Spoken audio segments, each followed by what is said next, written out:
There they both are, two identical shoes, both copiously green and indiscriminately snakeskin, reunited on your feet like two baby crocodiles.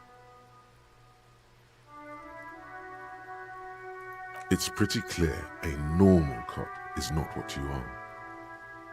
Good, they're balanced, comfy. Feels like the only good thing about you right now, truth be told.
This coin-operated viewer is facing southwest.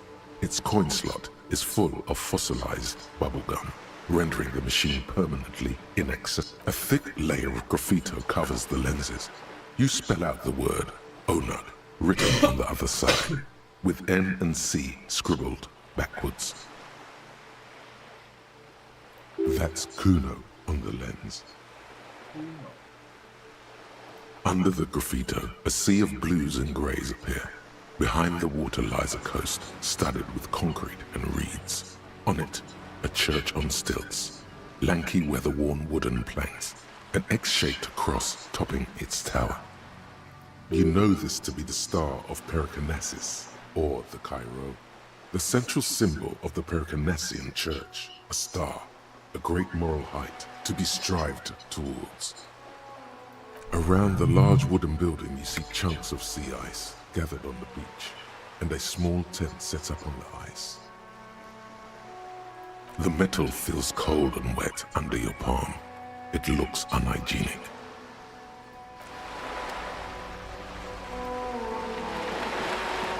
This coin-operated viewer is facing south.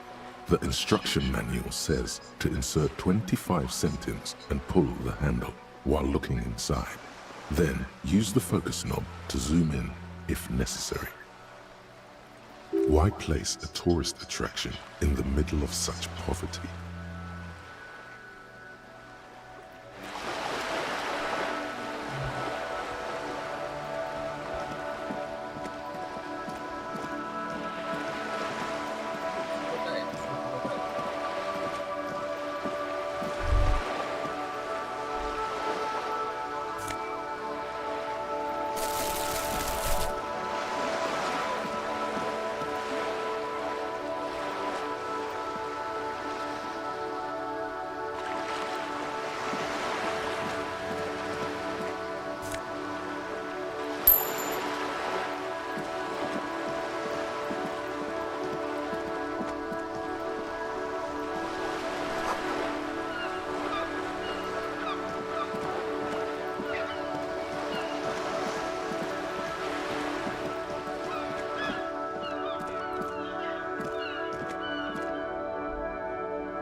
The display rack is brimming with worn paperbacks featuring an extremely muscular, sword-wielding barbarian on the cover. Nearly all the titles contain the word Hyundai somewhere. Rows and rows of Hyundai men blur your vision. You make out some titles. Man from Hyundai and the Mammoth Riders. Man from Hyundai, Return to Hyundai. And the solipsistic Man from Hyundai and the Hyundai Man. Maybe 100. Man from Hyundai and the sages at the end of the world. Man from Hyundai and the false god. Man from Hyundai and the scorched earth. Man, not even close. Man from Hyundai in hell. Man from Hyundai and the forest of slaves. Man from Hyundai under the... Oh, Man from Hyundai. A very popular series of adventure novels. They're awfully immoral and violent books. Blood and violence, scantily clad women, epic narratives, all those mystical things he encounters. They're bound to grab those with little imagination and nothing to do. What does it matter? They're all the same. However, the customer is always right, they say. If you're a novice of the series, I'd recommend Hyundai, the Man from Hyundai. It's supposed to be a good introduction to the series. A twinge at the back of your head makes you flinch. Your eye starts twitching. Your hand reaches toward a book with glossy cover art of the very muscular Man from Hyundai in chains, kneeling in front of a staircase leading to a throne. A woman sits on the throne, leering at the man. Between the throne and the Hyundai Man lies a bonfire, casting shadows on the wall. The shadow of the woman's headdress looks like a pair of devil horns. The title reads, Man from Hyundai and the Devil Woman.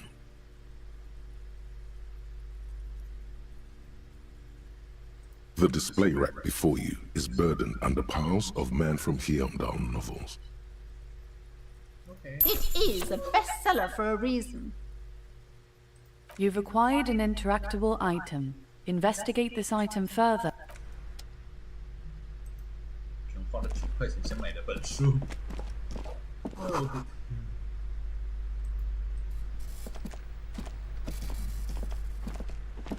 A small mountain of colorful board game boxes. There are numerous types of games for all ages.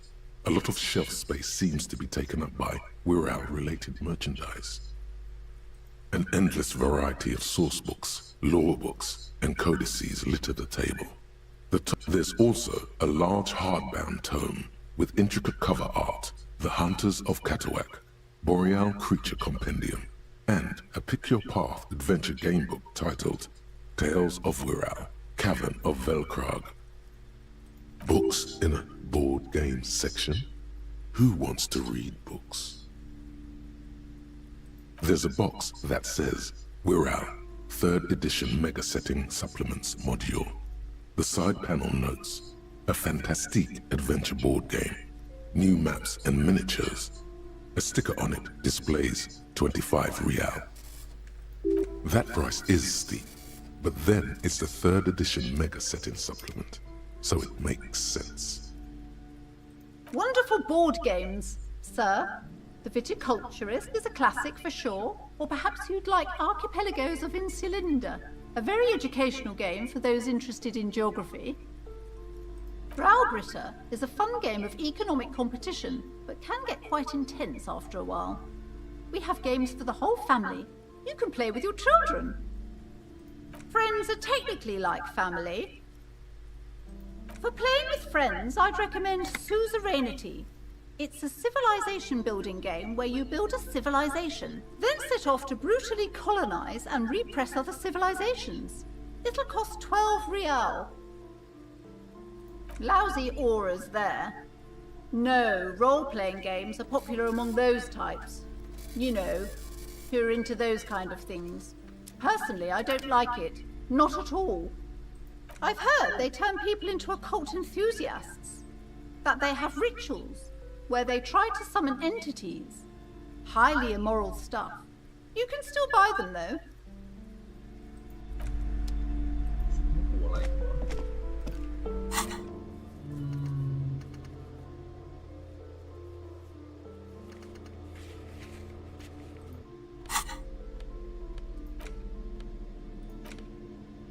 The edges of the pages are worn and smudged. A lot of people have read about the Devil Woman's altercations with the Heimdall man. The jacket copy proclaims, "Man from Heimdall returns in his most exciting adventure yet. After crashing into a strange jungle, cannibalistic natives abduct his only surviving comrade, Noble Tyribald. Before Man from Heimdall can mount a rescue, he is ambushed by a tribe of female warriors and taken to the ancient citadel of Cloud City, where a mysterious and wicked queen rules supreme. Will Man from Heimdall be able to escape his dire situation and find his missing friend?" You open the book to a random page. Man from Heimdall, wielding his two Zweihanders, is carving through a sea of savages, his visage fixed in grim determination. His arms, whirling like windmills, are soaked with the blood of his enemies. Mangled corpses litter the battlefield.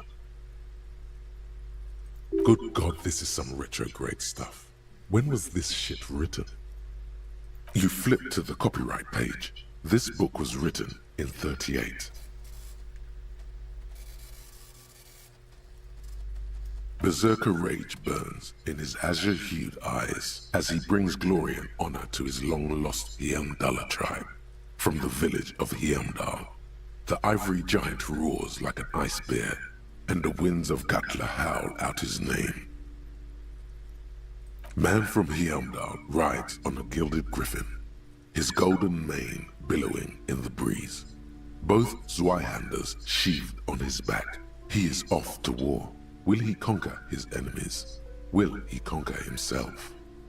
The steel muscles of Man from Heimdall gleam in the humid jungle air. Yet the man does not sweat. In meditation, his soul drifts in the frigid northlands he calls home.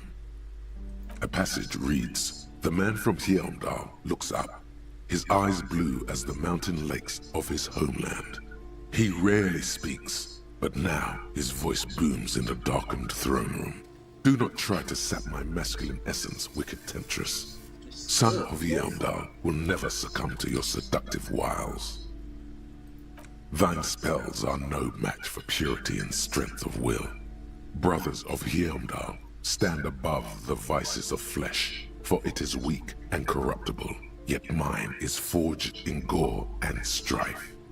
Queen Lydiana just laughs, a sultry and salacious sound, then says, "I have grand plans for you, Man from Heimdall." She gestures her diabolical hand toward an array of potions and unguents. "First, you shall please me. Then lead my armies against the vicious cannibals. Not a muscle moves in the face of the Man from Heimdall. Yet inside, there is turmoil. This goes against all he holds sacrosanct." In the final pages, Man from Heimdall mounts Gallavarin, his mighty griffin, and turns his gaze to the horizon. Queen Lydiana is dead, but an army of cannibals is storming the gates, and still there's no word of trusty Tyribald. To find out what happens next, you'll have to pick up Man from Heimdall and the Three-Eyed Skull, available in fine bookstores everywhere. Spring 39.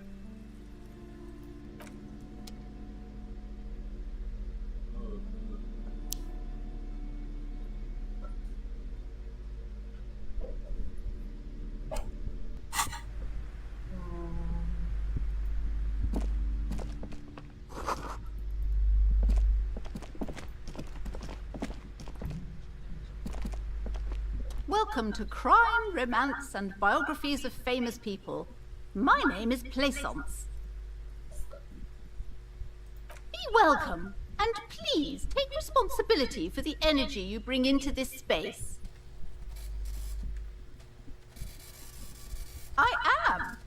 the proudest owner of our little shop of culture. Annette, yes, my daughter. I hope she wasn't slacking off again with her nose in science fiction. Tell me, was she at her post, doing her job like a proper girl? Wonderful! Did you talk to her? Great! On a scale of 1 to 10, how compelled were you to buy books after talking with her? My precious, her dedication brings joy to my heart. If you have children, I hope they turn out as great as my Annette.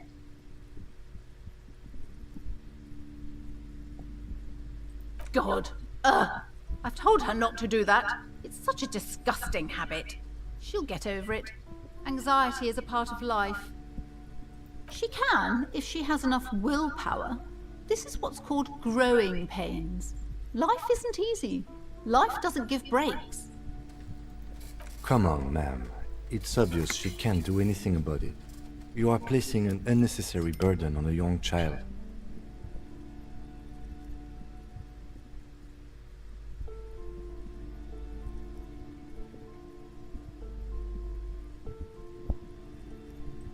She stands stiff and severe, silently fuming. 10 or so seconds pass without change. She's looking for one, but there simply aren't any good arguments for being an asshole. Oh no. Hold on. I need to invite her inside and apologize. She must be freezing out there. There. I don't know what to say to you. My husband, he tries to teach me business lessons. I have what my mother called a dull mind. All this stress.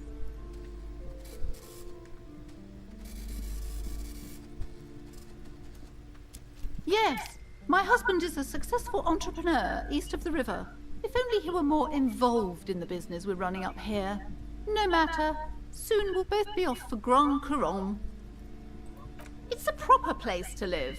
One of the most peaceful neighborhoods east of Jamrock. You may know it for its massive housing projects. Most of the buildings are empty at the moment. It's a great opportunity to get ahead of the crowds. Better times ahead for sure. He made the initial investment. Since then, he's been what you might call a silent partner. Super silent, almost inaudibly so. Yes, I'm afraid so. A real treat she is. It would be nice if she had... No, we couldn't have afforded more children, really. Not in this economy. A glimmer of sadness blinks through the well-crafted exterior. We're quite busy people, you know, my husband and I. Quite busy. Children are a lot of work. You don't look like a father, so I don't expect you to understand. I'm sorry, I'm sure you do understand. She's been too busy, helping me here. So she studied at home this trimester. This is a temporary solution, of course. I assure you, I of all people understand the importance of education. She will be back in school the moment the store takes off. And hell freezes over? Never mind. It's not a good topic to get into. The woman looks aloof. Her features much softer. Occasionally she glances at her daughter's silhouette.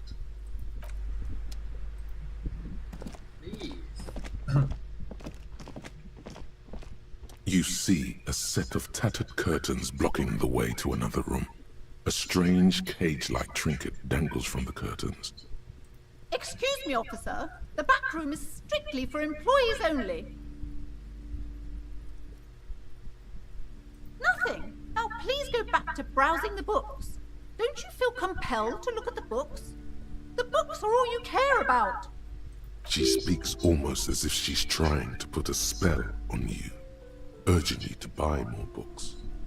Oddly enough, the more she tries to draw you away from the curtains, the more alluring they become. You see some kind of charm, an irregular polyhedron assembled from bones, sticks, and straw. Inside, a disturbing fish head with empty eye sockets stares at you. This is a traditional Seminese ward, meant to provide protection against ill luck, bad dreams, curses, and other supernatural scourges. Inhabitants of Île de Fantôme, the Seminine Islands down south. Aside from poking at it suspiciously, there is nothing else to do with the fishhead charm at this time. The curtains remain shut before you.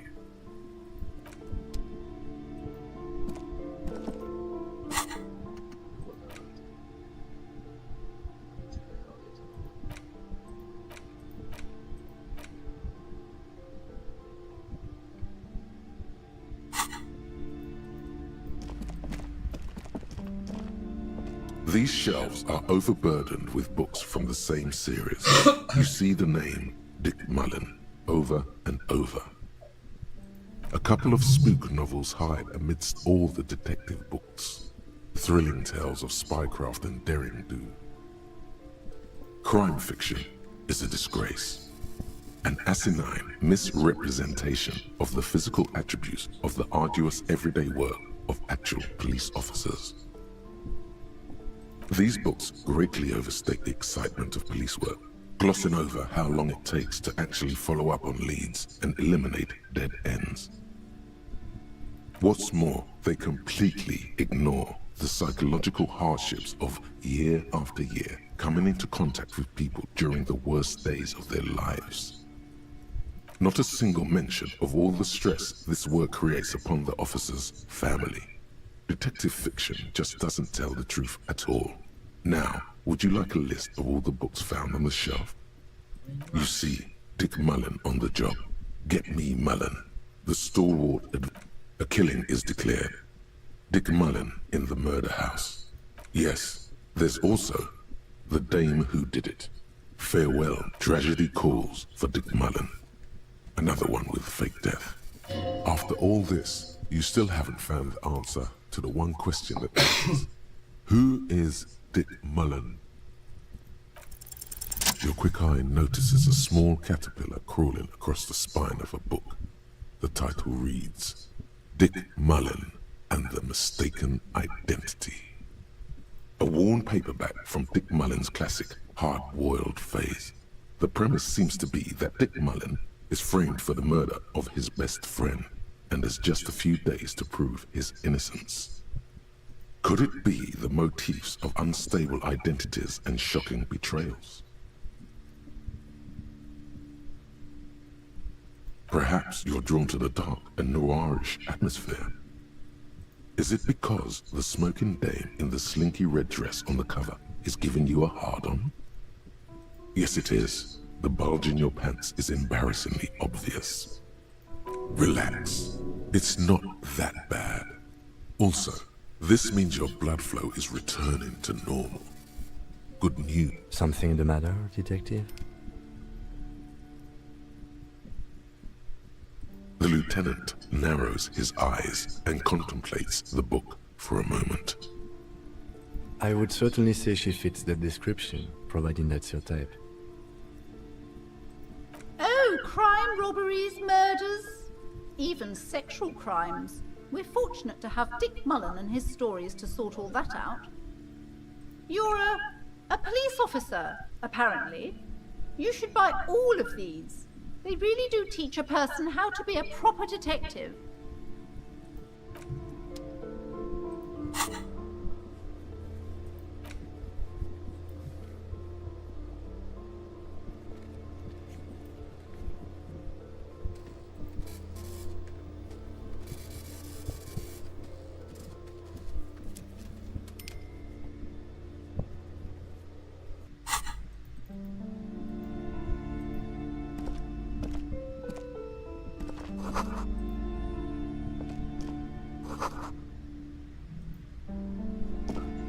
The plaque on the shelf reads, Biographies of Famous People. You see a large variety of names, none of which ring a bell. Browsing through all the books with all their names makes your head spin. None of these seem important or relevant. It's all just vapid egoism. Suddenly, a particularly odd title catches your eye. It reads, High Speed Love, the tragic true love story of Jacob Irv and Alfie Delatraz. By what High Speed Love, chronicles the romance between two of the finest tip-top tourney racers in history. One of them is the madcap driver, Jacob Irv. His blonde mane graces the cover.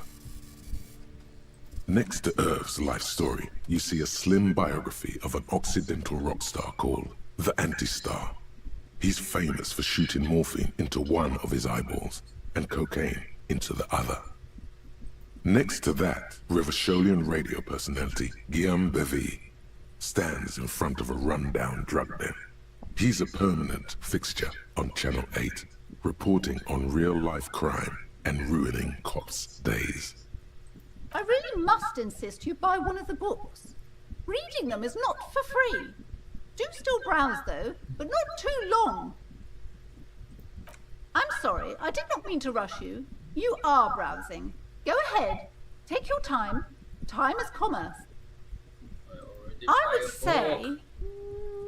The Greatest Innocence. Yes, most certainly. It's an important educational tool, delving into the depths of history, religion, and their relation to innocentic power. A very influential historical figure, but surely I don't have to tell you that. You're a law officer, and law officers have at least some education. The book is also very daring. The author aims to re-examine the universal understandings of the innocentic system, creating a fresh vantage point and a shift in the tired order of things. Perhaps for a layman, deep analysis is necessary to peel back the multi-layered meanings. Do her words seem vague and abstract to you? Certainly, it's prudent for a person to have at least an elementary understanding of history and society. Imagine the chaos we'd be in otherwise. You feel like you should get this one? Definitely. It's important somehow. There's something personal inside.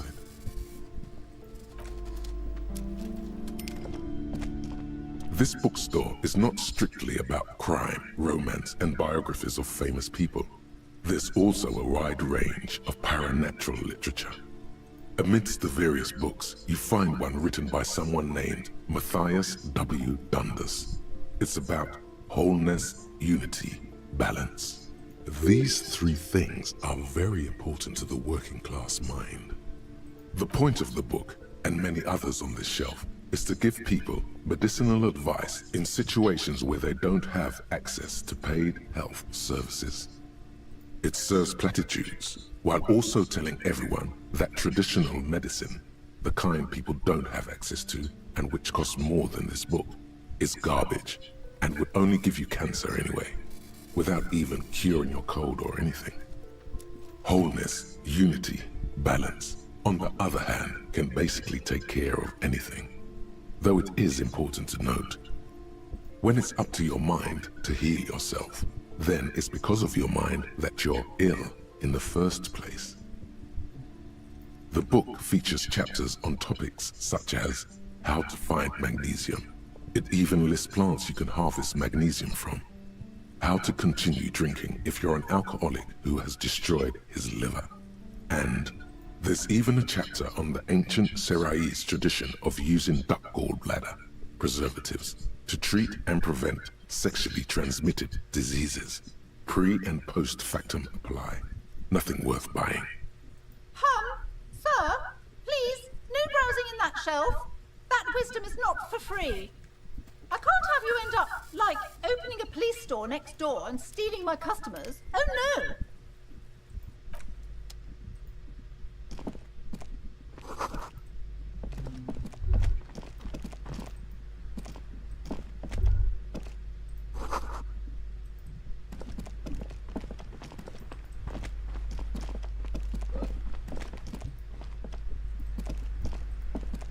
I'm sorry, sir. I can't talk right now. I'm very busy with my homework. I have so much homework now. Out of the rain and into the gutter.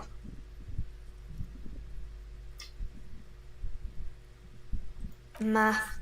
It's really difficult. Like, really. They say you need it to get rich. Better than standing outside in the cold, I guess. Oh, I found something while you were away. I thought this would fit you. Like, thanks for helping out. Not me. The city, I mean. Like a detective does.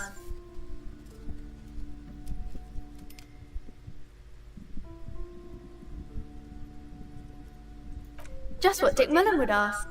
I got it from behind the curtains. I'm not really supposed to go there. Yes, just like the one Dick Mullen wears all the time. You'll look way more serious with that. Right, I have to get back to my homework now, before Mum notices. Man, this is hard. Because you know each other. She's been talking to you so openly because you've talked before.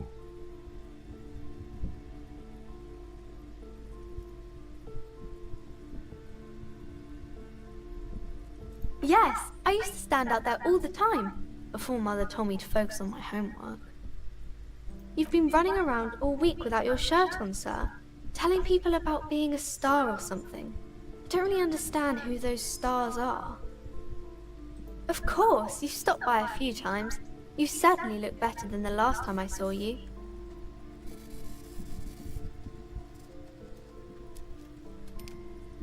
Yeah, but you don't have party eyes anymore. Party eyes. Yes, of course. That makes sense. You know, like a cat in the dark, all big and wide-eyed. It certainly looks odd on a man. The swiveling eyes of a loony drug addict. That is what she meant. You were probably gurning too. Good thing she didn't say party eyes loud. Her mother's nearby. Fuck yeah. You should get some party eyes right now. Snap those sequins on you, boy. Oh baby, that's not what you have to worry about. Worry about the important thing. I didn't know I had to do that.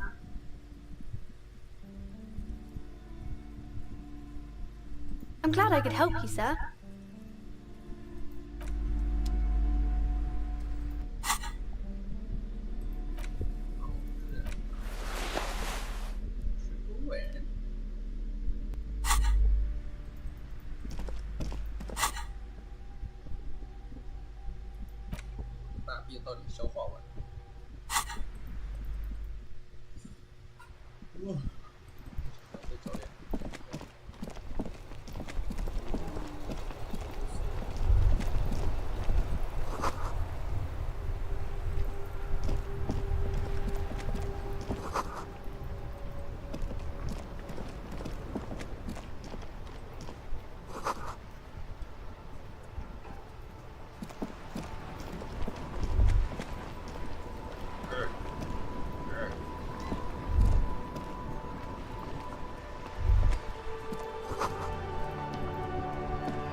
Life doesn't need to be a struggle.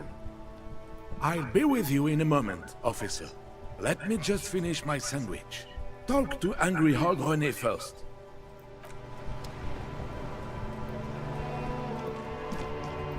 Have you no shame? Whining about your back every time you bring out the measuring tape.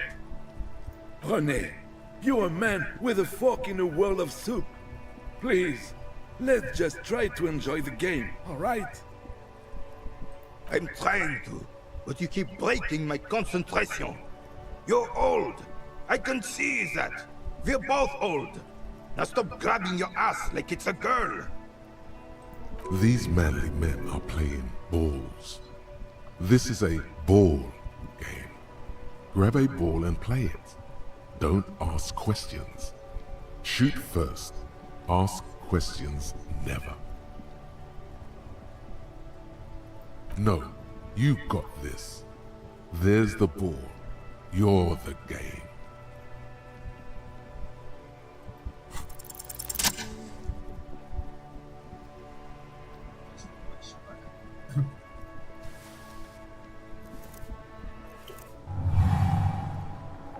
You are immediately surprised by the ball's lack of weight.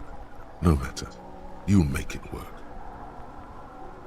The cold metal ball is surprisingly smooth against your neck. It has a pattern on it, probably a sponsored ball. Yours already, your muscles are adjusting to the weight, the nervous system calibrated, until you and the ball have merged into a single entity. A chilly breeze ruffles your hair as you stand there, feet firmly planted. All sounds, smells, even the wind, everything fades until the only thing left is the union of man and ball. An embodiment of pure motion, a fine-tuned locomotor running at maximum efficiency.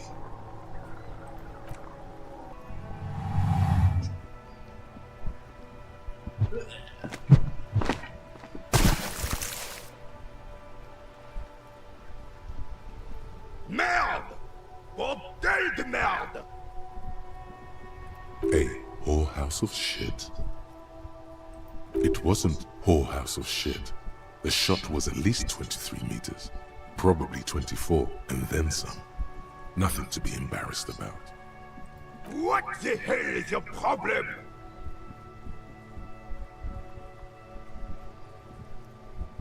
I don't care if you are a cop. You do not just ruin someone's game. It's so goddamn disrespectful. You vandalized our game, son. We can't play pétanque with 5 pool.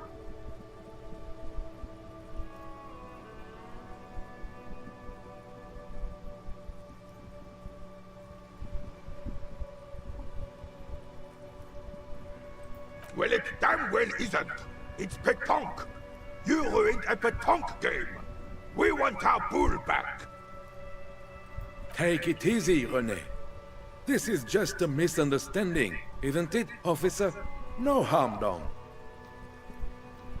Of course there's harm done, you orange slug. You owe us a goddamn pool. Good. Mistakes are forgiven when men at least try to right their wrongs. I believe you will try. Now, why did you approach us? Yes, why did you come here? It's unlikely they know anything about the murder. You never know. He might know something.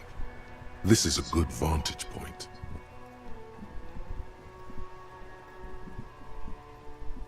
Yes, the Debardeurs Union pays me to stand vigil during the night. Not out of any political allegiance, mind you. I'm an old man. Don't sleep more than a few hours every night anyway, and money is tight. Yes, it does. Unfortunately, I wasn't working that night, being on a 2-week leave since last Monday. No one. The boss has been unmanned since last Monday. There's no other guard. It's just me. No one has been guarding the container yard since last Monday. Yes. It's not actually an issue. I mean... Look, officer. The container yard doesn't actually need a guardsman. Never had one before, René. Monsieur Claire had that booth built specially for him. It's mostly decorative. The possibility of someone being in there is enough to discourage any ill-minded individuals. Evrard created this job for René because he knows the Royal Carabiniers' pension of honor and PTSD isn't something a man can live off. A decorated Kingsman collecting there reflects bad on the whole neighborhood. His words.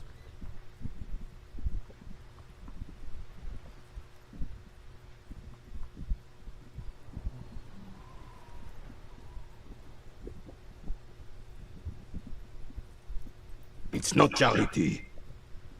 Not to me. Up there, I give it all I got. I earn my keep. But you're right, officer. There is no middle ground. It's do or die. Something about him has changed. He's calmer somehow. She is nobody. This is none of your concern, and I refuse to discuss my private affairs with the RCM. The lady is Jeanne-Marie Beaulieu, and she sure as hell wasn't a nobody. Yes. Like I said, I would be up anyway, so might as well keep an eye out. It keeps my senses sharp. Unfortunately, I don't. Unlike most of the locals, I have no qualms about assisting law enforcement, but this affair has passed me by completely. In Martinez, the union is the law, so can you really blame them? Cop is a pejorative term. I don't have a problem with policemen. On the contrary, I admire the effort to bring order to our streets.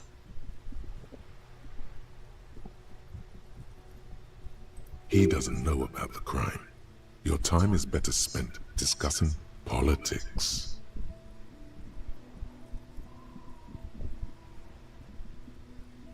I'm confident they are indispensable in regard to all the paperwork and other administrative duties.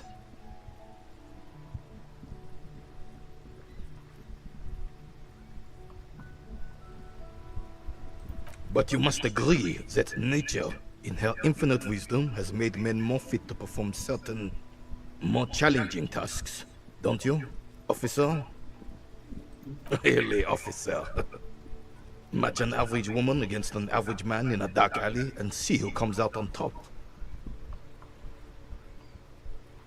Gender equality is a very noble, very modern idea, but in real life, primal roles prevail. But I do not wish to discuss this matter further.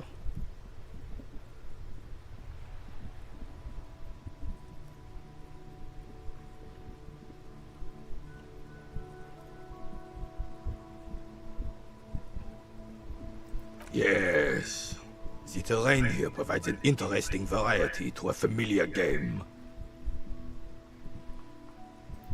No, it was left by heavy artillery fire. Why what? Because that's what happens when communards hijack your country, execute your supreme leadership, and turn your capital into a slaughterhouse. You use heavy ordnance to clean up your home. Commies, communists, socialists, anarchists, call them what you like. They just chose the name to feel special. Senseless sentimentality.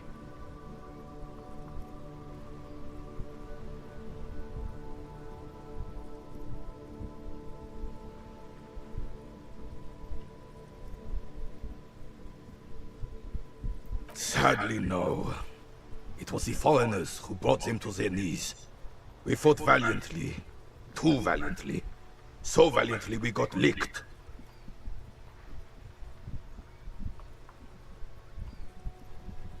Should have fought dirty, like they did with their suicide sex cult propaganda and mad anarchist women strapped to shrapnel bombs. We didn't though, and we lacked caliber.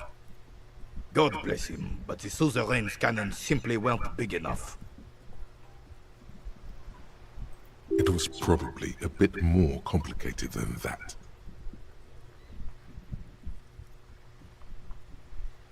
Because this place is a damn beachhead. Had to soften the commies up first. Yes, the military coordinated amphibious landing to take back Revachol. Martinez was used as one of the 3 footholds in Revachol during Operation Deathblow in 08. The other 2 are off in Stella Maris and the Delta. This here is Blood Ground, where coalition boots first made landfall and cleaned those rabid dogs out. Most likely, we're playing pétanque on their mangled corpses. Blood ground. You got old René going there. Like he isn't hungry enough already. Don't get me wrong, officer. I hate those foreign dogs, but the enemy of my enemy and all that. They're the lesser evil. Damn right, son. They laid the fire of hell on the city before they stormed it. And it worked, too. The rest of the city got cleaned up, but Martinez they keep as a monument. And now the Union Socialists are practically running the place. Well, it's your own damn fault. You, we, the coalition, Revachol, whoever you want to blame, never finished the job. Officially, the party never surrendered. Of course they still hold influence. You don't even begin to truly understand the players at the table, let alone the specific circumstances surrounding the... What do you think? What do I think? Thinking men have opinions on these things. Present one.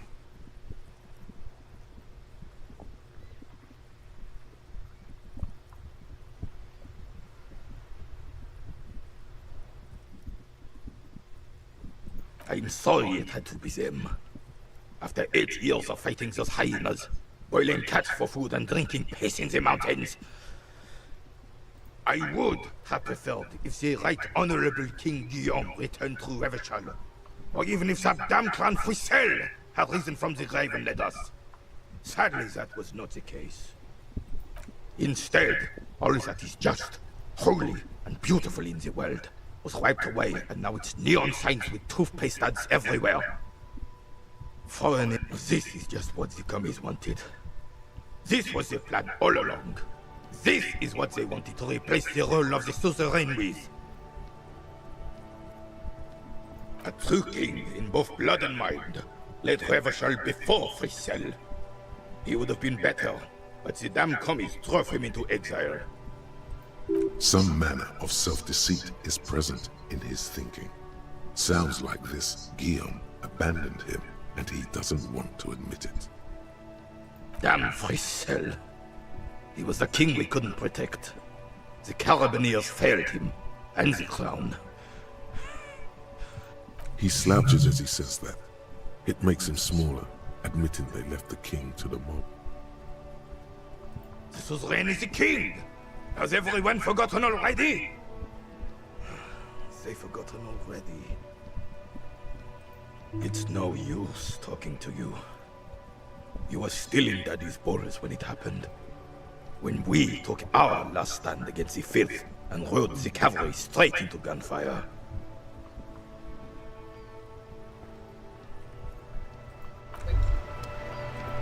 It's clear you like the hard stuff, Bruta.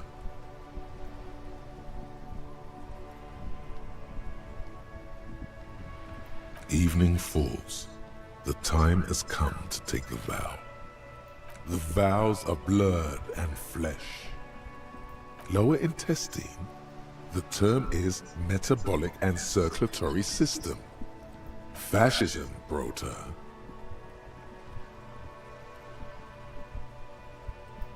You're going to keep your voos, right?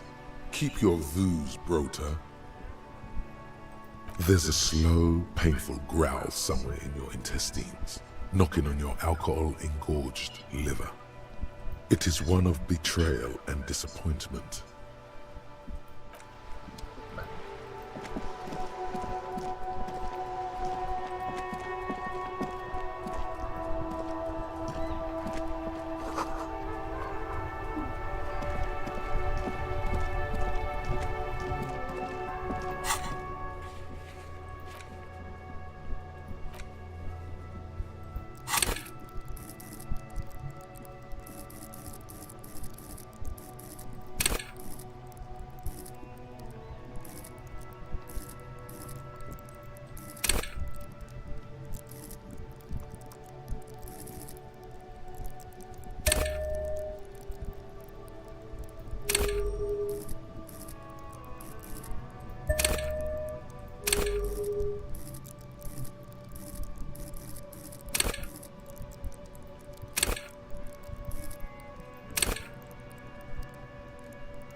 对，所以我刚刚。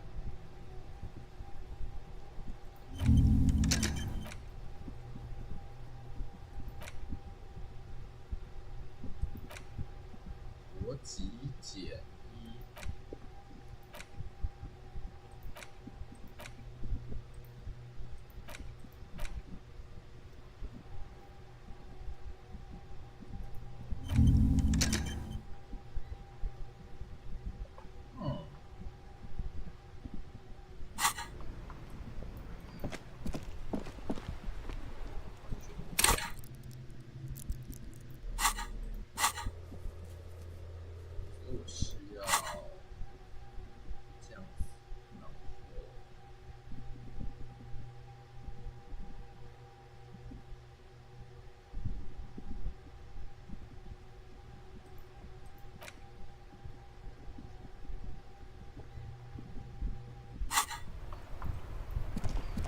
又要再跟人家说。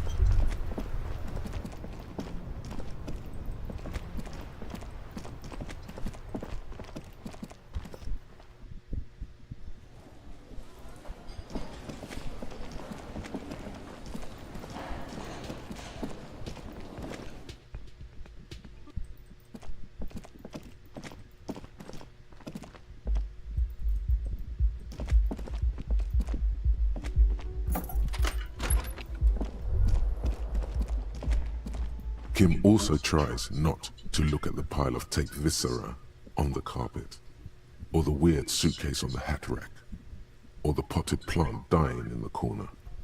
But it's all just too morbid to ignore. The man is finding it hard not to trip on the tape, and not to send any of the bottles rolling across the floor. Where unidentifiable sludge makes it hard for him to breathe. Smells of vomit in here. He nods.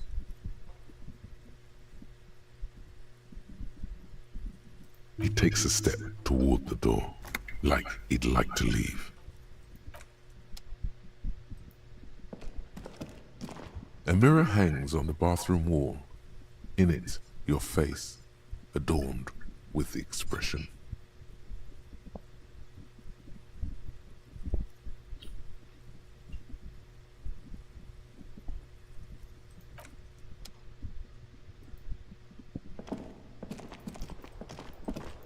The bed is cold and not.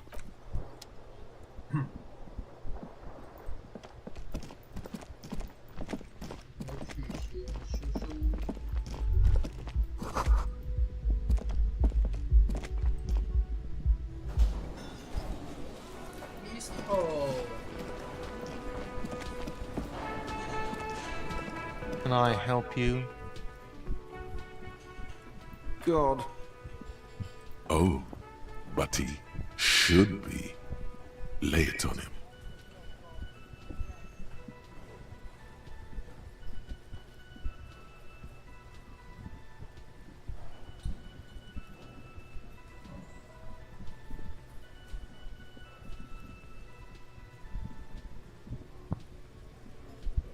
Of course you do.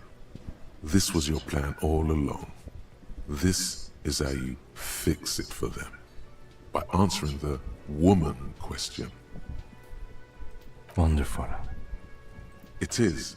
It's wonderful. What? What does that mean? Cock carousel?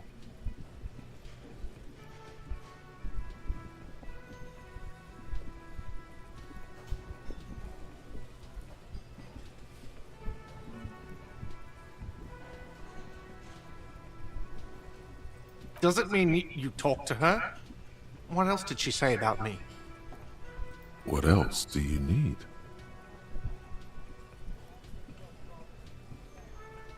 The man leans his hands on the counter and sighs.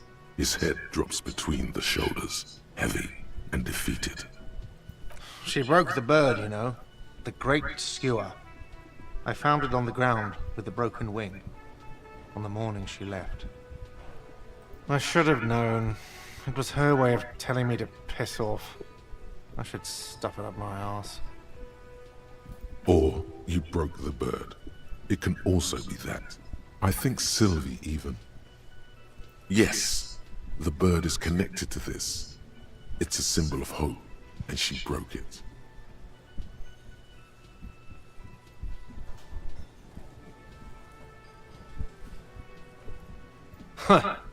Cock carousel.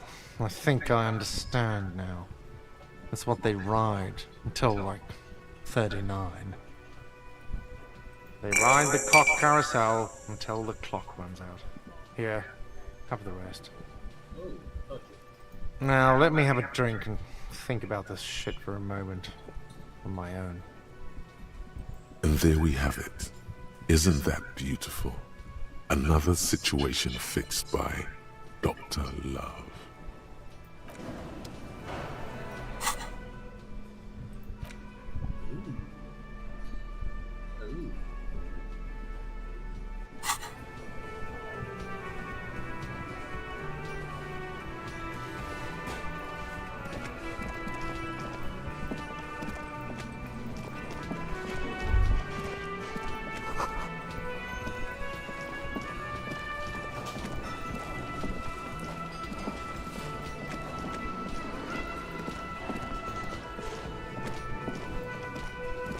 Hello again, sweetie.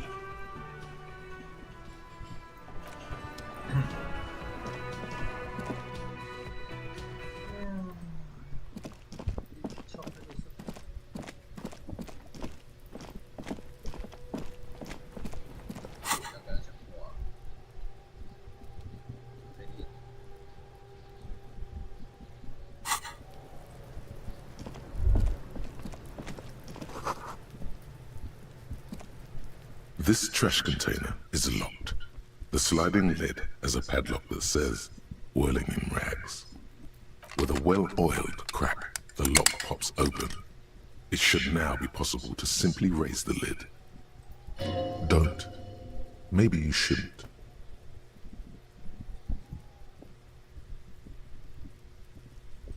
Just a feeling. A warning from some part of you. The smell of rotten food rises to greet you. You see soggy cartons, dirty rags, and organic waste. We're just in time. This hasn't been emptied for over a week. You see milk and egg rest with one broken egg in it. Some pasta wrapper. Picking up the soggy packages somehow feels familiar. You've done this before.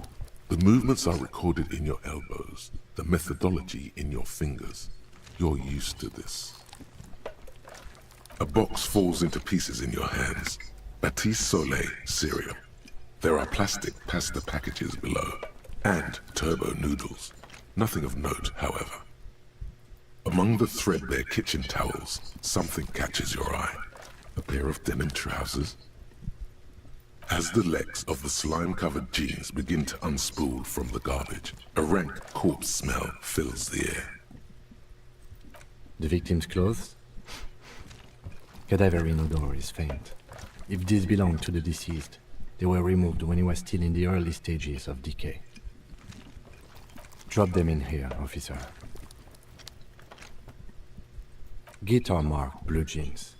Pockets empty, or empty. He wore them with a belt, too, a white belt. The loops appear stretched, but the belt is missing. That's it. Do you see anything else in there? I have another bag here. Something slimy catches your eye. A drab, long-sleeved shirt, olive-colored, appears from the food waste, dripping with pus. This is a military-type overgarment. No label or serial number. This is the kind of rib-knit shirt that's worn over light armor to conceal it in an urban scenario. Anything more? The rest of the rags are just kitchen variety waste. A yellow old mug that catches your eye. But other than that... All right. We should go to Gart again and ask if he knows who put the clothes in the trash. It could be as simple as someone from the hostel cleaning the yard. Or that one. I'd advise against confronting that force. Not really.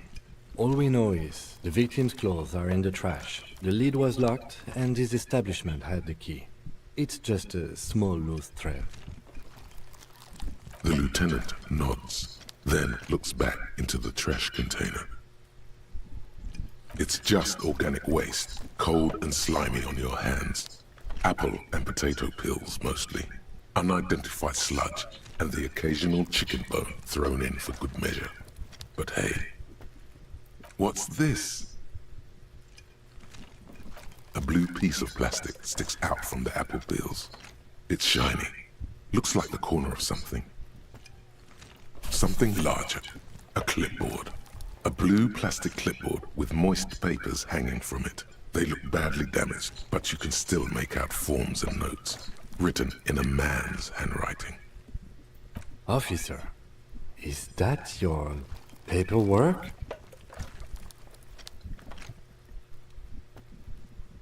Yes, it is. Look. This plastic has the RCM street grid on it. You've even got an autopsy form. If you don't mind me asking, how did this get in the trash?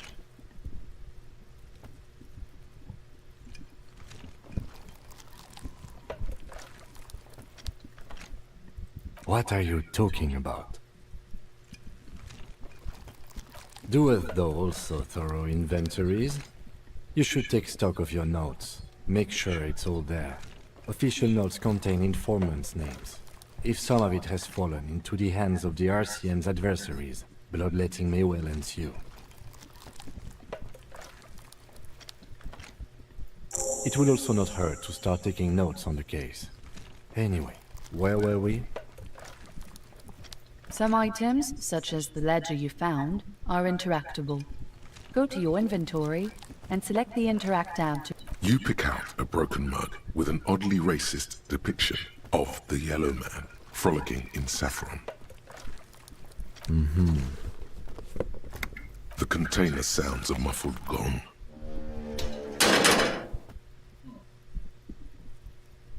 That's one thing off the list. I think we got it all.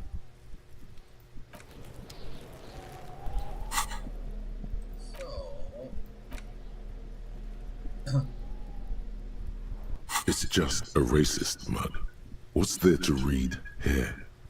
Not much. Oh boy, here we go. What are you going to say about a broken, tossed away mug that you dug out of the garbage?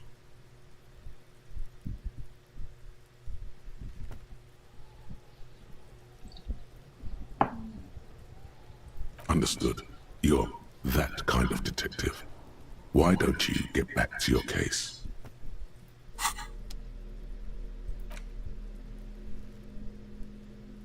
It's the ledger you found in the trash. A pitiful cabbage of white and yellow papers hanging from plastic board, barely held together by a metal clip. This sad display is made complete by the faint smell of urinal cleaner. There's a piece of toilet paper, or is it cleaning tissue? No, it's toilet paper, desperately sticking to the back of the blue plastic clipboard. It's a metaphor for you. Thank you, waterlogged ledger, for spelling it out for us.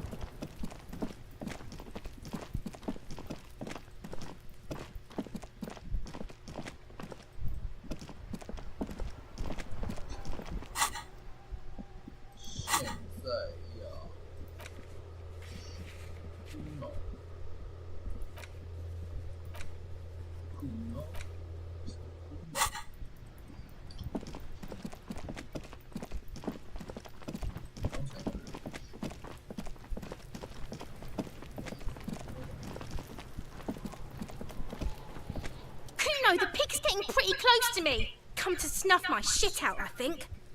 Looks like it's time for me to go, Cuno. Pig's come to take me in. I'm going away for a long, long time, Cuno. Going away for life. What's going on there? fuck are you trying to pull, pig?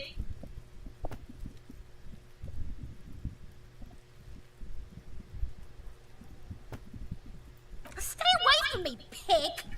You don't want to see what happens when you corner me.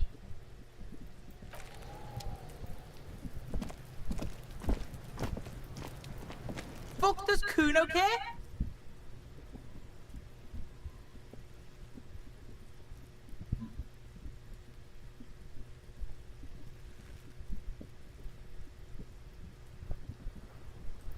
Shitload pig. Don't tell the pig shit, Cuno! This is where you quickly ask him questions. Real cop questions. Like a cop. Cuno's fucking. Cuno uses the fucking for target practice. He's trying to hide the fact that he doesn't know. Cuno knows all kinds of shit. Cuno's not a snitch, that's all. Trying to make the Cuno sing into the popo phone. Probably climbed. Cuno was busy down the road when that shit went down. You heard Cuno? Cuno wasn't even in Martinez. Cuno wasn't in Revachol. Cuno wasn't regional. I don't know. Some fucking... Mesk or I don't know. Some other place. Night City. Cuno was in fucking Night City. There is no Night City anywhere. That sounds like the name of a city in some pulp science fiction novel. Yeah, Cuno didn't smoke him if that's what you mean. Thanks, Cuno. That's one name you can now cross off the list. Just a couple of pigs sniffing around in the dirt. That seems pretty fucking suspicious to Cuno. Yeah, you tell the faggoty, Cuno!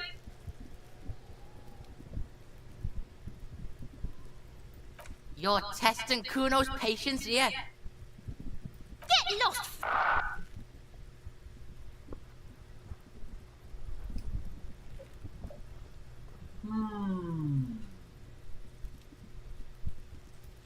You found Cuno's secret door to Cuno's secret shack.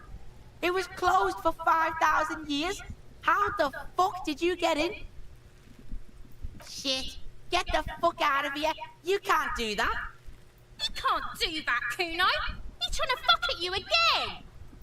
Pigs can't displace. Can't do that teleport shit. How did you like it in there, pig old boy? Cuno's got a lot of cool shit there, right?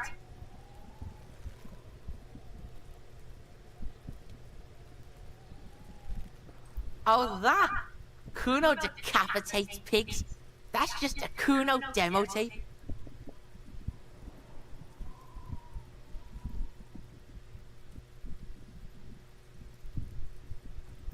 What? What is this shit? Fucking on yourself. This is weird level shit. Cuno doesn't go there. Fuck your shit back to normal. What is this? Well played. No one saw that coming. It's a vitamin, pig. Don't you know anything? You could use some. Yeah, it's the mag. You fucking need that shit to stay on top of your game. Cuno goes through like a tube a day, rips mag like a motherfucker, and you could use a bottle. Oh, don't teach him, Cuno! He's gonna use it against you, Cuno! You're not getting this, pig. It completely takes away the hangover. It's like you didn't do anything. Like you stayed home playing with your choo-choo. Fuck you, pig! Don't do mag! You're gonna OD and you're gonna fucking die! That's where Cuno gets his daily hit of electric. Cuno Shazam! Cuno rides the fucking lightning in there, pig. Bet you'd like to ride the lightning too, wouldn't you? You feel... Good call, Pigmeister. Don't come and talk to Cuno about his kingdom. Cuno doesn't fucking care.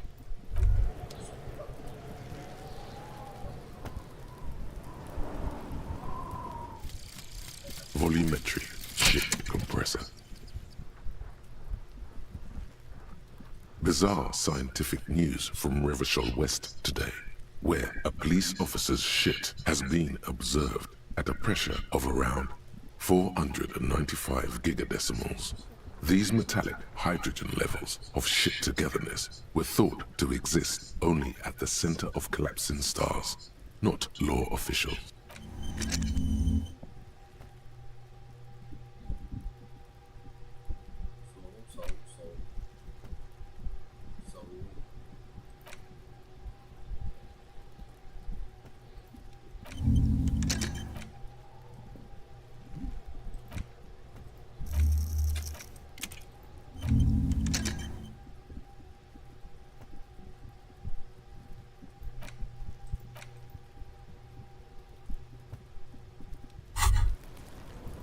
Hear that? Magnesium. That's what you're lacking. The lack of magnesium has you slouched. Yes, and it's critical. Look at yourself. You're practically devolving into a fish due to the lack of magnesium in your bloodstream. You need to get so magged up. You've probably had 2 heart attacks and a minor stroke already, and the only prescription is insane amounts of magnesium. Yes, if you want to live, you need to evolve. You need to transcend the carbon barrier. Go to the apothecary and buy insane amounts of magnesium. It will reverse the damage to your circulatory system.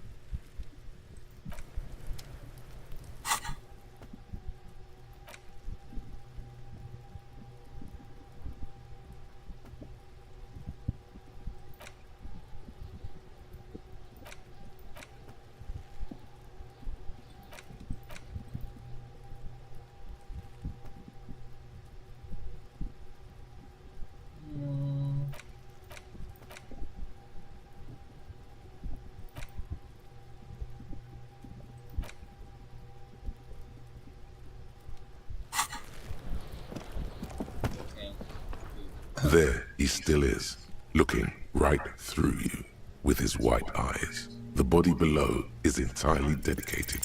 Ha ha ha! Again, the corpse laughs at you, pus dripping. Every time it happens, it gets worse and worse. There's nothing more to throw up now. All that's left is crying and convulsing dryly at the same time.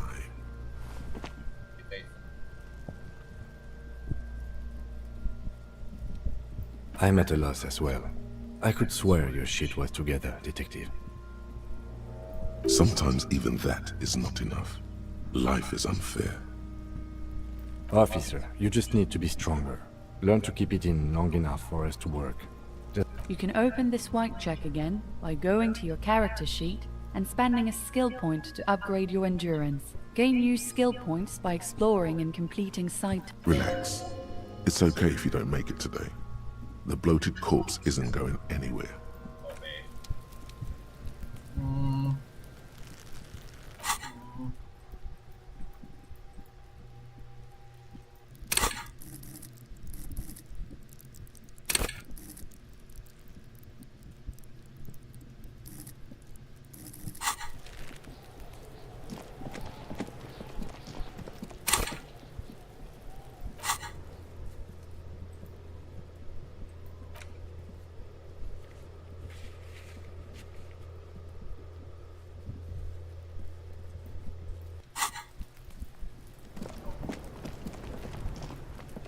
Fuck does Cuno care?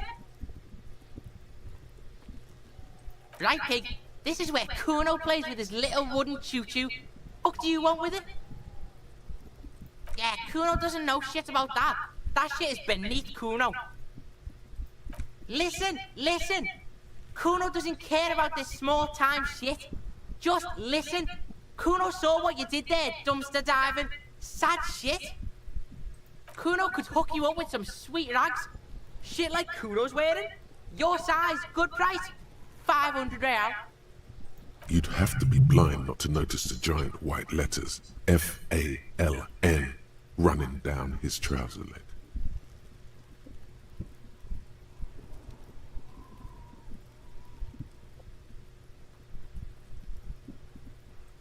Look, Cuno ain't seen shit lying around, except for that back up there. Now you want performance gear or not, Grandpa?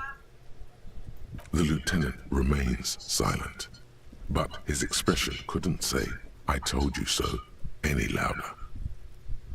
Pig, these are found modulars. Liquid fit, performance crotch, urban survival shit. Made in Mirova by scientists. Pants scientists. Believe it, you need this shit. These could drastically improve your chances of survival in the urban wilderness. Coach Physical Instrument endorses these pants. They are tartan ready. They will also make you into an idiot. Alright, Pico, shit's rolling. Don't do business with the pig, Cuno. He's gonna steal all your money, Cuno. As you can see, Cuno and C don't trust you. Can't do business without trust. Dunno, Kiptas gardener used to work there. Kipt is a pejorative term used to describe people of South Seminese or Areopagite descent. It used to be a common first name among the Areopagites of Ilmara. Not so much anymore. Yeah, that's what Cuno said. She couldn't handle the heat, so she took off. Cuno can take it. Shit's nothing to Cuno. Look, Cuno doesn't explain shit. Cuno just says shit. Yeah, her. What was she doing in the greenhouse in March anyway? What kind of gardening is done in March? Fish is sometimes used to fertilize the soil a few weeks before planting something. Maybe she was preparing the garden beds. Yes, it seems suspicious. You don't like things being like that.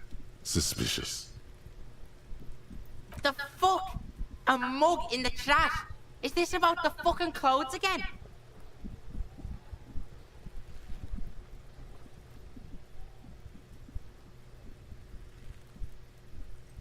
Yeah, Cuno sees where this is going. Cuno's got that fast brain. You saying you pigs are after the mug fucker? Cause he's the clothes fucker? I can't hear you, Cuno. Speak louder, Cuno. Shit, that's tense. Someone's going to the beat-down basement, huh? Mug guy gonna get tied to the radiator. Cuno doesn't know who put that shit in there. And if he did, he wouldn't squeal. But if you find out, maybe you can... Tell the Cuno who it was. He's curious. He likes putting 2 and 2 together here. Stop turning into a pig, Cuno. They're trying to get you hooked on the snitching. Get away from my Cuno. Yeah, get your bacon shit away. Cuno doesn't like to be seen with the popo. Get your shit done and out of Cuno's face. Look at that fucking shit. You're trying to get Cuno killed. Fuck does Cuno know? Cuno's not a fucking acrobat. The lieutenant takes a quick note in his notebook. It's a trap, Cuno. Don't climb it, Cuno. Yeah, whatever. Cuno doesn't give a shit.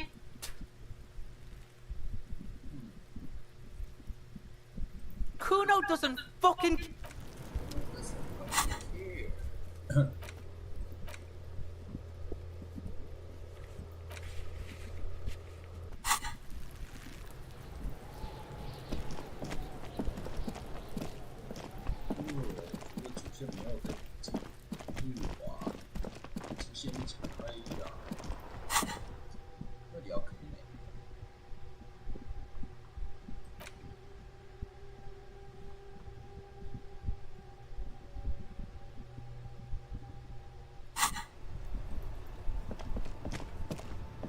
I can't believe it's snowing again.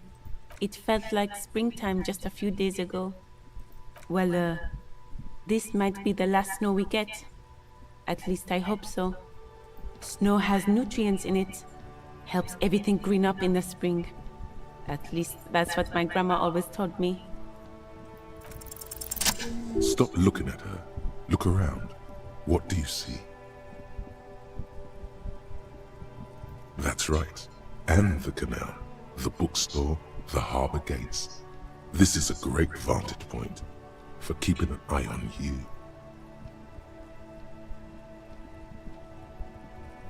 Glad to have been of service.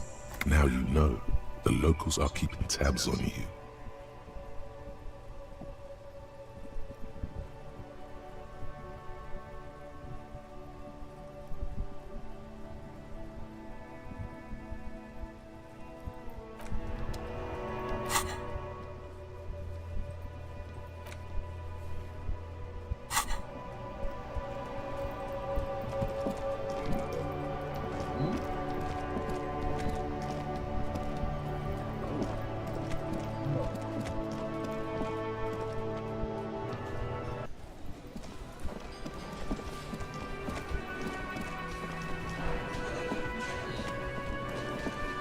Can I help you? Thanks. I hope you found what you were looking for. How strange. I certainly didn't put them there. The trash collection service? CS Municipal. I don't see why they would put anything in the trash, though. Ah, the elusive CS Municipal. I doubt we'll be able to track down who was sent here last and when. This will have to be one of those little threads that solves itself down the road. Thank you anyway. Sylvie had the keys before I got here, and I can vouch for her. I can vouch for all my stuff. None of us would tamper with the crime scene. Yes?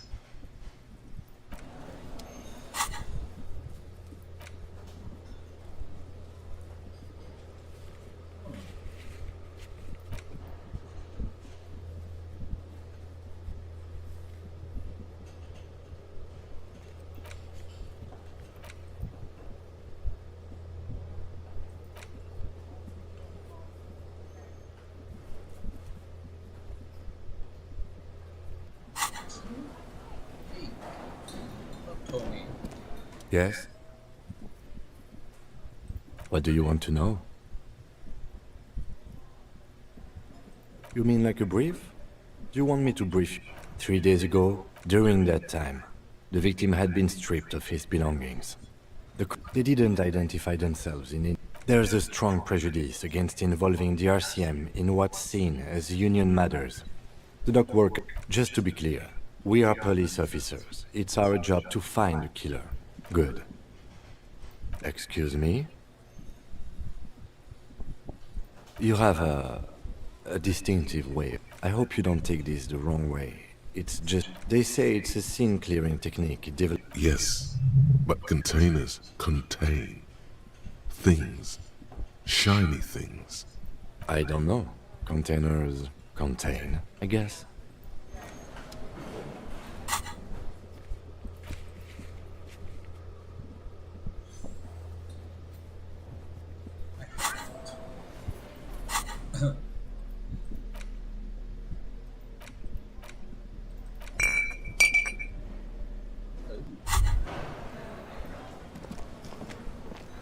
Well, hello. Someone seems to have found himself a bottle of alcohol. Light reflects off the green glass of the Commodore red.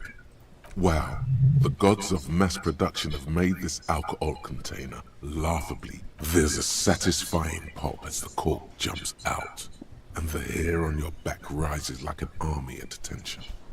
Nothing. Some mental stuff.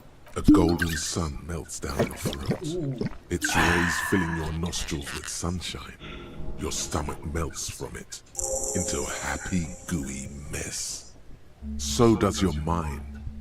All the bad things are melting. In the bottom right corner of the screen, there's an alcohol button. Alcohol gives +1 to physique skills. Physical instrument, half light, electrochemistry, and... From the void we came.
You see a heavy steel door. The door doesn't.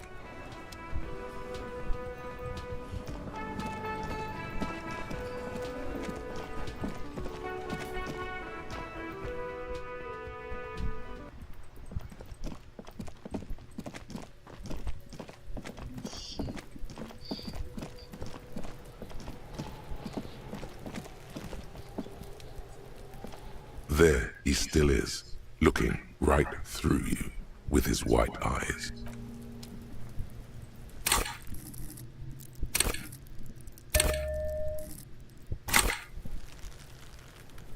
There he still is, looking. As you breathe in, the odor comes over you. It's a spell of the mind telling you to run, and your stomach to wring itself empty. With your hands at your sides and your eyes squinting, you stand in it. It's a puzzle. What's hanging in front of you is a puzzle of decaying flesh, tattoos, and tendons. They do after 7 days, yes. We are deep in decomposition here. The man before you is naked, but for a pair of underpants and enameled boots. His skin is greenish, marbled with decaying veins, and blotched by lividity. A fading web of tattoos covers his chest and shoulders. The cargo belt used to fasten him to the branch above appears industrial in strength. The material appears to be ceramic. Its clean white stands in stark contrast to the decaying flesh above the knee. The man wore thick polymer socks, probably for padding. A fine array of interlocking plates covers them. Delicate and fragile, they feel alien to the world around you, out of place somehow. These are clearly not boots. They're armor, possibly part of a larger set. Indeed. Technically speaking, these are sabatons, not boots. Oh, the lieutenant uses a memo technique, A6. That's not just any notebook. It's a classic. It's clearly some manner of super armor, or future armor. Super future armor? I'm useless. Ceramic plate. Zirconium dioxide, most likely. This is where the make would be. Under the hill. Fair weather. Fair weather model T500 VE. I'm guessing that's vitreous enamel. This is advanced stuff. Piece by piece. He's been out here for 7 days. It would be odd if they didn't. We should keep a lookout for these pieces. The armor could yield information. This is one thing he might actually know. No, I think he had something precious underneath the clothes. They had to remove the jeans and shirts we found to get to it. And this kind of armor is often worn under fabrics. Nice. That makes sense. They usually hang them completely naked for that. La puta madre, the Mazda, the Basmatis and the like. This one still has his underpants. Fucking talking about underpants. Clearly, Cuno would like to interject something here, but there's not enough for him to hold on to. It is. It's expensive. We've requested similar material for our tactical units for years now. The constabularies deemed it too costly. In that time, we've lost 6 men to semi-automatics.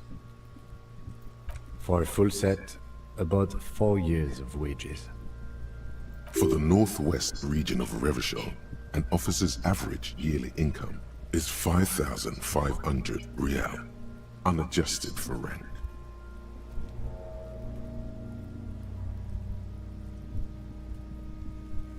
Not too much, yes.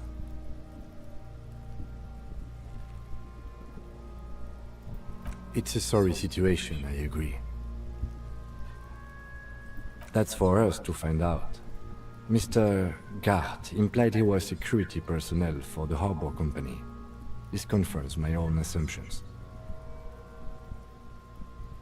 I agree. This equipment is way beyond what a guard can afford. The stench fills your nostrils. As you push downward, an ominous creaking sound comes from above. Stop! Pig's gonna pull his head off.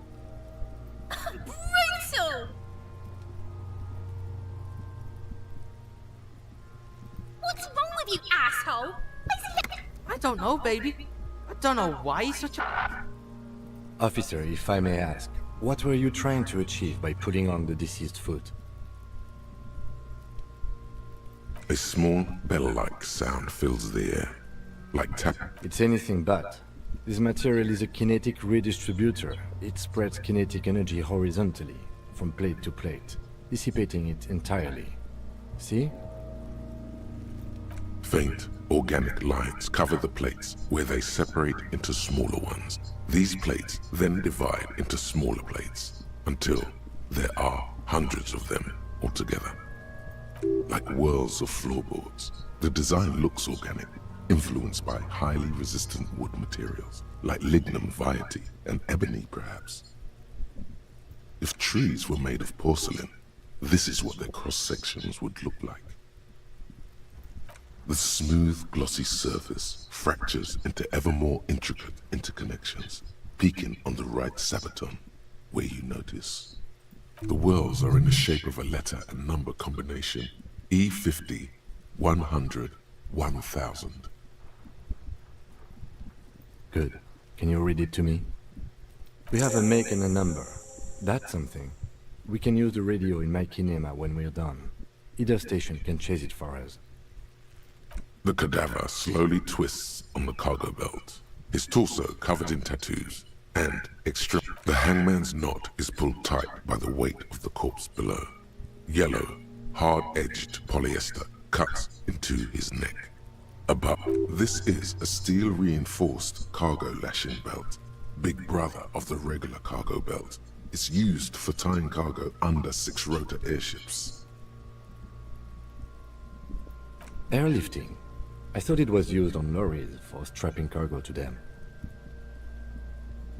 The local harbor uses 6 rotors to shuffle containers around. I get the sense they use whatever was on hand, without paying much attention to not incriminating themselves.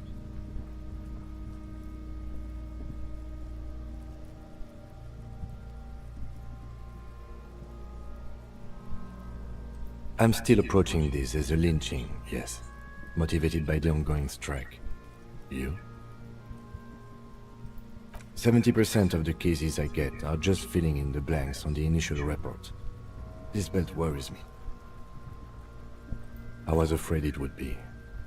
Thin steel wiring, parallel strands. This makes getting him down more problematic than I had assumed. A noose is one of those things that's easier to use one way around. That ladder can't carry a grown man. I didn't see any splintering either, did you? I think they lassoed the branch, then pulled on the belt to close the buckle. Could be. The shape of the branch supports the theory. The cadaver hangs from the cargo belt. An intricate web of blue lines stretches across the torso, from the right shoulder to the solar plexus. Each time they intersect, a small white star is formed in their crossing. Of no nation that I know of. If anything, it reminds me of religious illumination, last or penultimate century. Men who live harsh lives often turn to innocentic worship. But which one? I see no trace of a humanoid figure. I agree. He wears a wide leather belt around his waist and a gun holster under his arm. He takes a thin piece of milled aluminium from his coat pocket and pulls it open. Sounds like a sword being unsheathed. A small lens appears. Some sort of camera. Shit, Cuno! What the fuck is that? An instant color camera.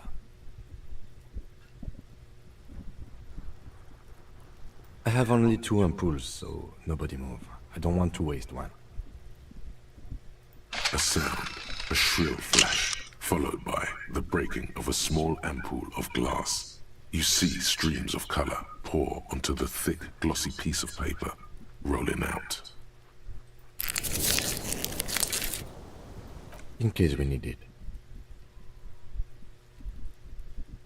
Yes, it is pretty cool, isn't it? There is only one ampoule left. Use it wisely. It contains insight to the victim's person. By his build, I'd say this was a man of physical violence. The story he wanted his body to tell was important to him. It is his letter, to us. Someone should decipher it. We'll need to show it around. Sure, just don't lose it. The glossy-eyed corpse looks by, his mouth mute and his skin as colorful as the chemical rainbow on the photo paper, teeming with opportunistic organisms. His eyes are milky white and blind to the world, protruding comically from their sockets. There is no one home, just subaquatic terrors there. Dark brown hair grows on his head. His face is ready to explode from the organic processes inside. The death's head grin has passed. What remains is an unrecognizable mess. I'm gone.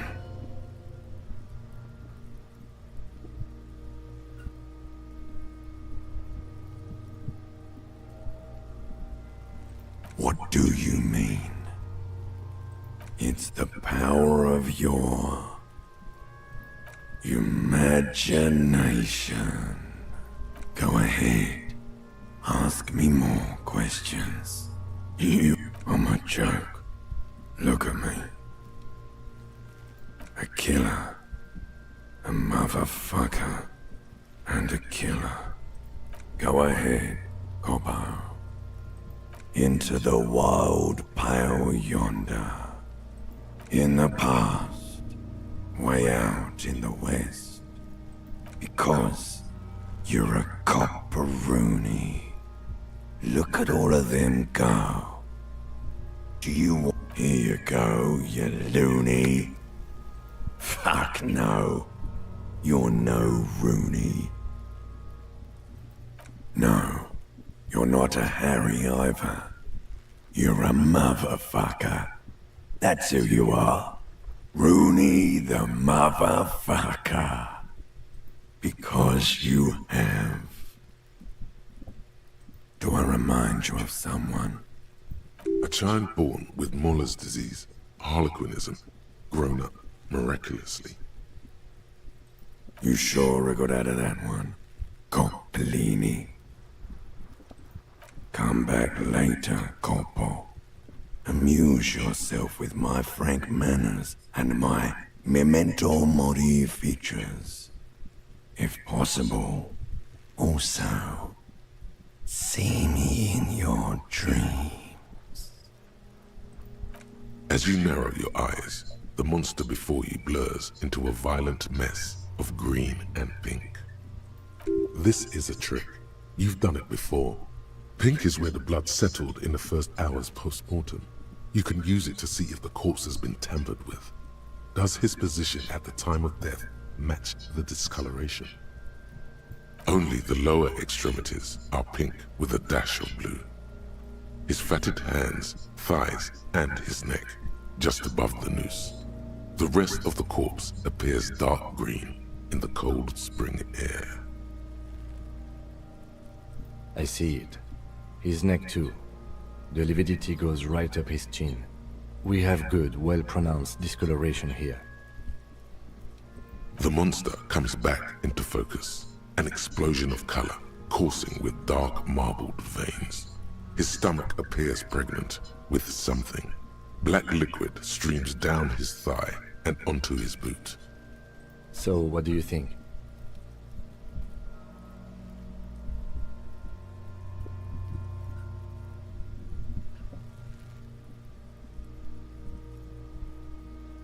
A pool of blood and feces has eaten into the frozen mud below the man's feet. Purge liquid is dripping into it, drop by drop.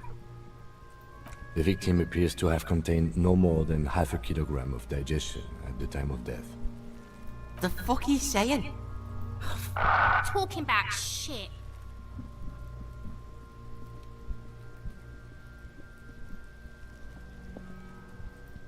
Maybe.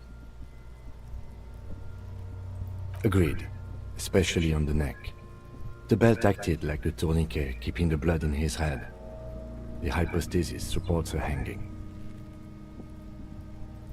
You would still like the hypostasis marks in the neck to be a bit more pronounced.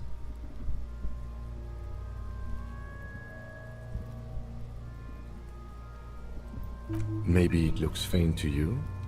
It could be more pronounced, actually. Dûment noté. There's always a chance. We should check for ligament marks on his neck to see if they're in tune with the belt. We'll have to get him down first. I do. Most of them are post-mortem. Maybe even all of them. The delinquents have made our jobs harder with their little sport. Stop talking in riddles, coin slot. It means you fucked him up good, Cuno. Fucked him up brutal-like. But there is no breath to catch. Only the cadaver filling the air and your nostrils. Of course. You have to come back later. Are you sure we finished the preliminary examination of the cadaver? We might miss some of these things once he's done. The steel-reinforced belt presents a unique challenge. I brought chain cutters, but I don't see a good angle of approach to the belt. He doesn't actually think the challenge is unique. He thinks it's frustrating, annoying, and harder than he thought. The cadaver is a good 1.2 meters up. Neither one of us can reach the belt without assistance. And even if we do, there's the question of cutting the airship strength material.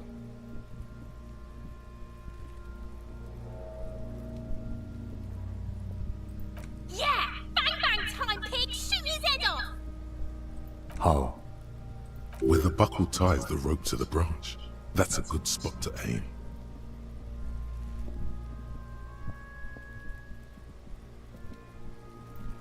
Where? Ah, yes, I see. If the shot hits that, there might be a chance to release the belt. Yeah, now we're talking. Entertain a Cuno with some shit. They'll miss! The pigs will miss Cuno.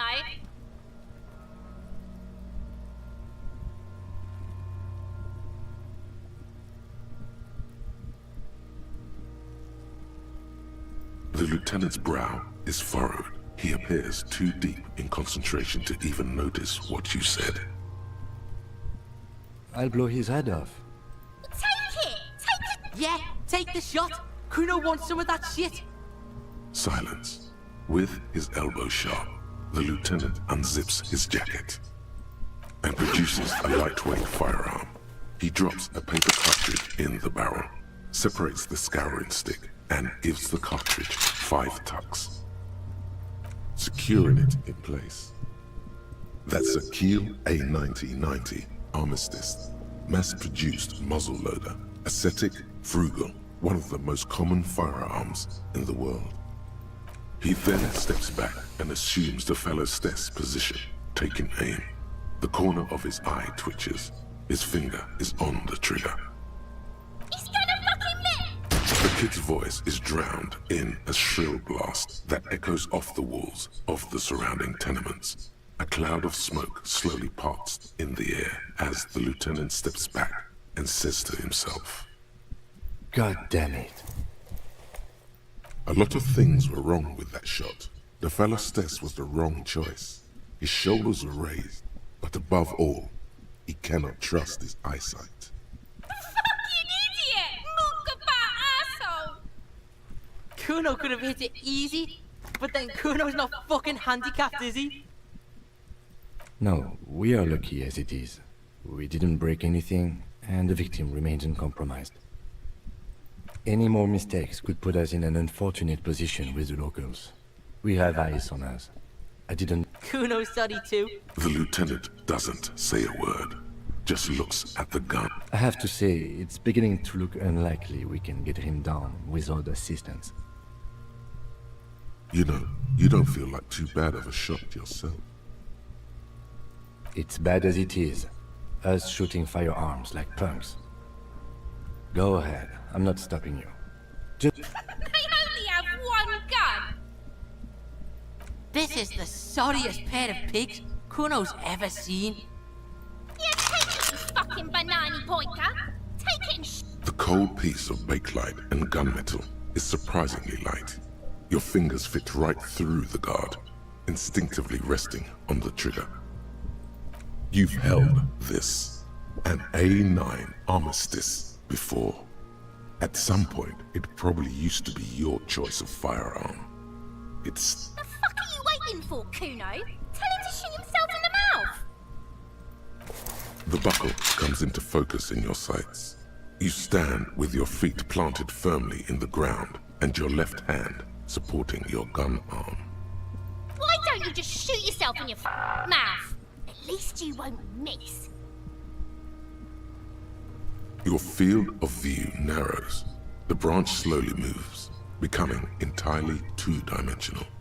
The metal buckle glimmers, catching the evening light as the corpse slowly rotates. The slow movement of the branch in the wind and your shoulders directing the gun sink up. Dance. Look, he's crying. You gonna cry now, fucking faggoty?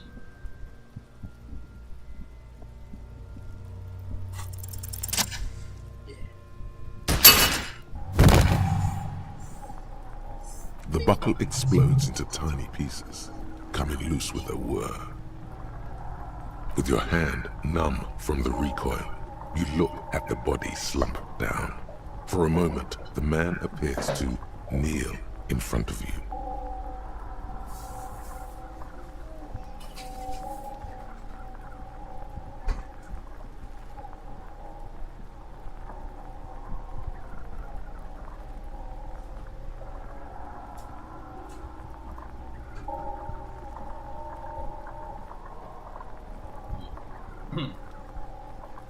Looking straight at you, helpless, trapped within itself.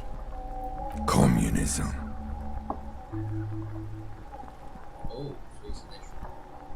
It takes a millisecond for the association to flash within your cortex. You have no idea where it's coming from, only that it's right. Then the rigor in his muscles gives up, and he smashes sideways into the spring mud, letting out a horrid stench.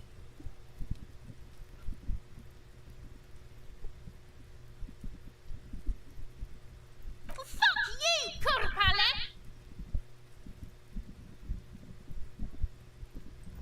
By being a damn good shot. Ace is high.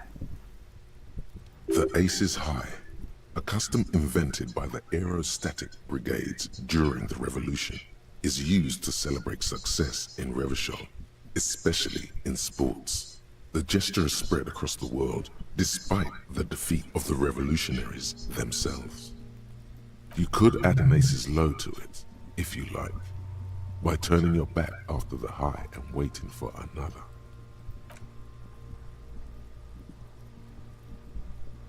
The high arrives with a sharp slap. As you turn around, there is a moment of doubt. Feels like that low ain't gonna connect. Chill, it's gonna connect. But then it does, and with furious precision. The lieutenant is not one to leave an Ace's Low hanging. I knew these guys were We will perform a field autopsy and determine the cause of death. But before... Excuse me. Slumped on the ground like that has not improved the way the corpse smells. The fall seems to have released something deep inside it. It looks like I feel like taking a break from the stench. I'm sorry to interrupt the jubilations here. Just a little breather before we do the autopsy.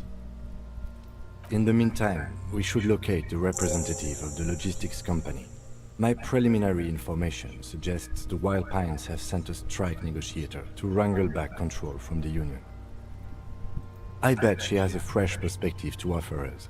Since we've already talked to Everhart in the harbor, that interview is done, for better or for worse.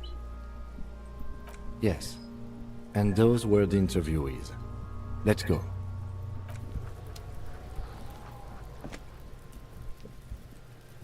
The rotting man lies on his side with his eyes looking straight through you. The belt is still around his neck. His body is supine and open to intrusion by autopsy. The lieutenant adjusts his glasses and takes a deep breath. Come on, officer. You know what a field autopsy is. You've done 100 of them. What you do know is, at 18.9 kilometers, the dormant shield volcano, Corpus Muindi, is the world's highest summit, and the failure of the 38 single, Et puis descend, to crack the top 20 was the death knell of disco. But what a field autopsy is, you have no idea. You must have me confused with the Copperpedia. You, sir, you are the Copperpedia.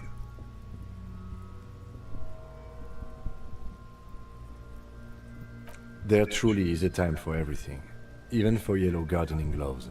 However, they are lacking hygienically. I suggest you get in there in limited capacity. I'll ask you when I need you to. For the most part, maybe I should handle the contact and you take notes?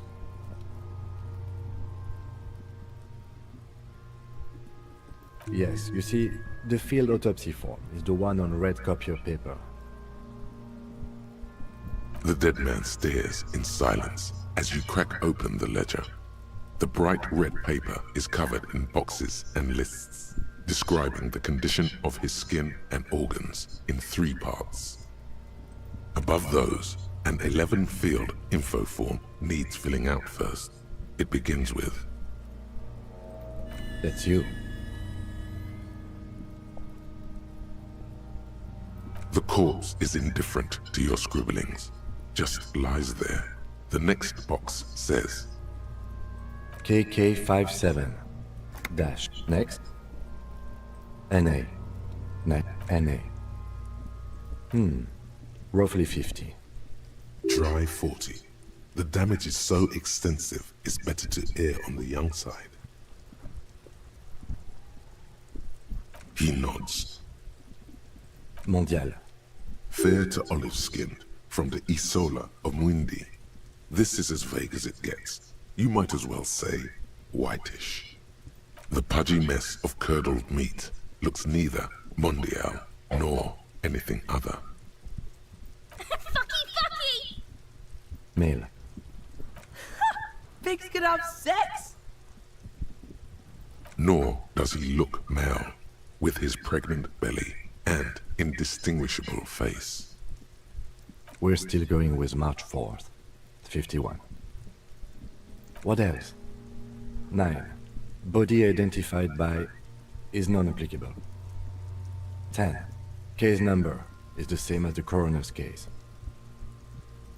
KK 57 0503 0815 listens motionless, with the cargo belt still around his neck.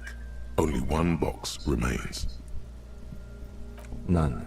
At least not after the initial examination.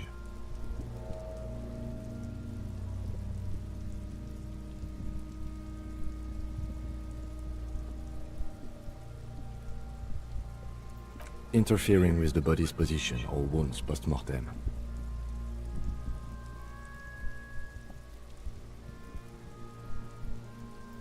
They'd have to have incapacitated and carried him over. This man was more than a match for untrained dogwalkers.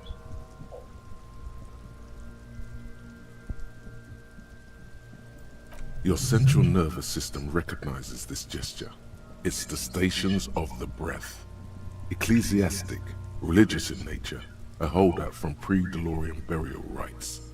It takes him 2 seconds to perform. Then, we should start the post-mortem.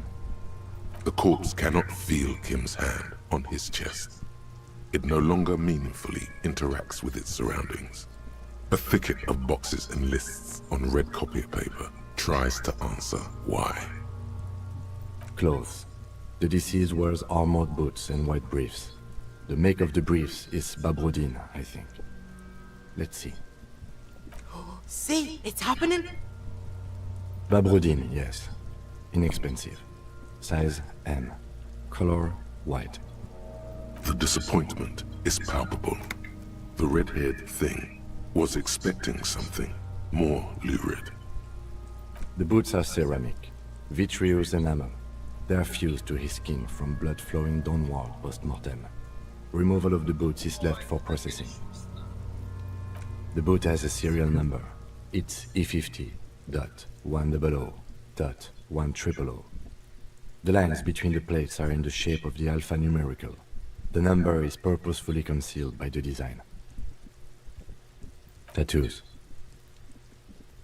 The upper torso is covered in a single, continuous tattoo, resembling a national pattern. It reaches from the right shoulder to the heart. The ink is blue and white. The assistant has a color photograph of the markings, to be added to the case files as document A1. The photo is taken on the scene, using a Trigat Mini. The deceased has a belt for airlifting cargo around his neck, tied with a hangman's knot. Color yellow. Length 3 meters. There is a buckle on the other end. Well-nourished, athletically built, measuring 1.8 meters. Generally consistent with age 42. Preservation is good. Ambient temperature below freezing. Body hair is light brown. Distribution is consistent with the age. The deceased had male pattern baldness. Hair is combed back, short.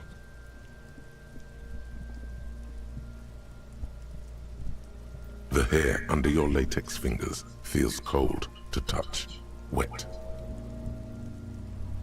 The stench is suffocating. Strands of dark brown hair start sticking to the latex of the glove, like thread off a rag doll's head. There must be brilliantine in there. He's combed his hair back with oil. More hair sticks to the glove. Hair off the rain-soaked head of a dead man. There are bumps and dips on the skull below. An alien. For a fraction of a second you feel something. An irregularity. But then it's gone. Too minute to register in your mind. What was what? Brilliantine. There's brilliantine in his hair. Lividity is consistent with hanging, albeit faint, as noted. The head is congested. Contusions are present on the head, chest, and thighs, consistent with stones thrown post-mortem. Low velocity. Fucking low velocity? You think Cuno doesn't know what you're talking about? Velocity was fucking max! Talking shit about Cuno's velocity. In addition, there are bite marks on the face, scalp, and chest, consistent with predation. Ligature mark. The steel wiring. There's too much of it. We need to remove the bell so we can get to the ligature mark. You got just the right tool for that. The chain cutters. Always good to think ahead. Now, we need to cut the belt to see the ligature mark below. Carefully, with as much precision as you can. See? My pig is gonna fuck his head off.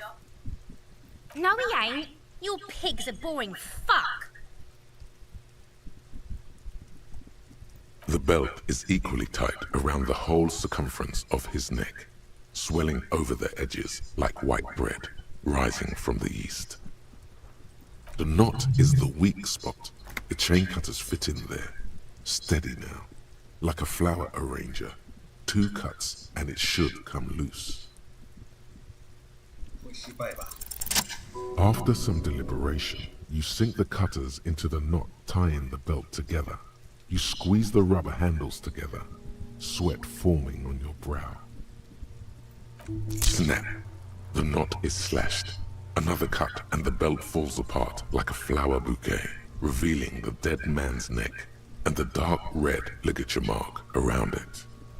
The rope rises to a point, leaving a gap in the ligature mark. The suspension point is in the back of the neck.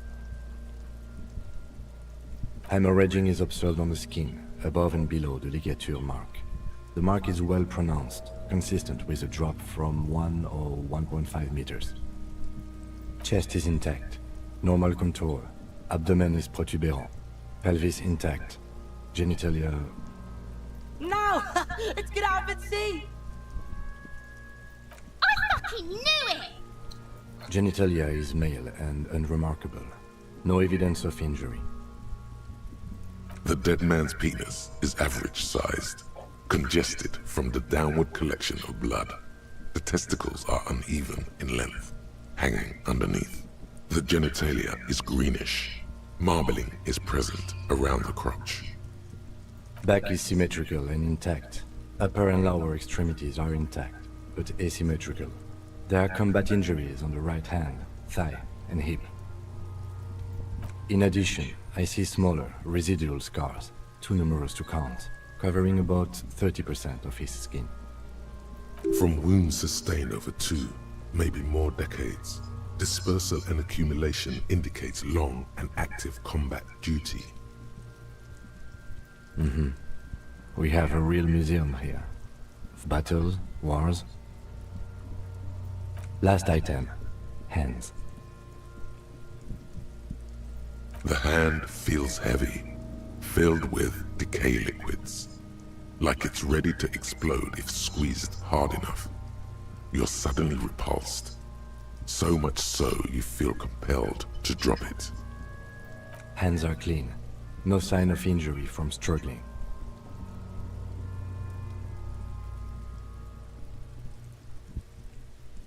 I was. Maybe I'm just not seeing them. Honestly, this stench is making it hard for me to think at the moment. Ooh. That's all for the external. Well done. What next? Central nervous system. I have nothing. Do you have anything on this man's central nervous system? Of course, there is a moral to be drawn from it.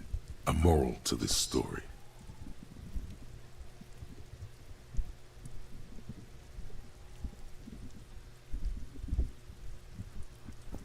Musculoskeletal. Purge fluid is coming from the mouth. Not injury related. Eyes and tongue protuberant. Hyoid bone. Let's see. With his eyes almost closed, the lieutenant puts his hand on the dead man's throat and begins to massage it, gently. A rotting smell erupts from the mouth. Purge fluid runs down his lips, black and viscous. You hear cracks as the lieutenant moves his sharp fingers inside the flesh, like the creaking of an old house at night. Yeah, jack that fucker off! The hyoid bone is fractured. The rest of the musculoskeletal system is intact. Unremarkable. Respiratory system. Oral cavity shows no lesions. The victim has received dental implants, possibly after a combat wound. Mouth swollen. Hemorrhaging present in mucosa of the lips and mouth. No scream, no sigh of relief rises from the darkness inside. It's humid there. Sickly sweet air, unlike anything living. You feel like you're about to throw up again, straight in that mouth of his. It's hard. Once more, you taste stomach acid in the back of your throat. A contraction. Your throat pumps a little something from your stomach and into your mouth. Inside, you see darkness. Just a mess of meat and darkness. Hemorrhaging present in mucus. Hepatobiliary, NA.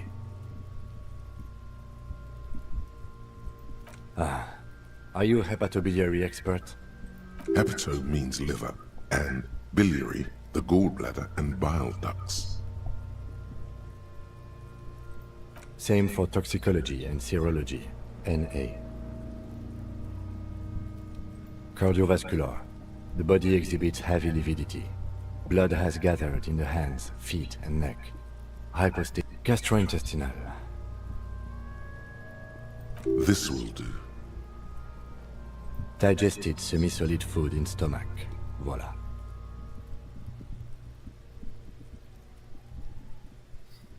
What's next on the list? Let's see. We have bite marks, contusions on the head and chest, and a ligature mark encircling the neck. You'll need... Be thorough if you want maximum results.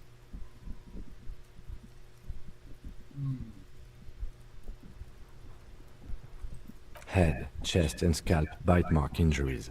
Predation by birds has caused damage to the body.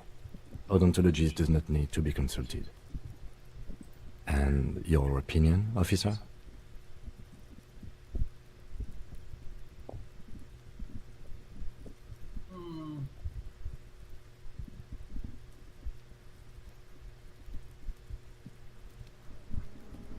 Agreed. Next injury? So, the scalp bleeds from a post-mortem head injury, a stone. The injury does not have the rim of an early inflammatory response. The perpetrator on the scene has confessed to causing it post-mortem. At maximum velocity, fucko!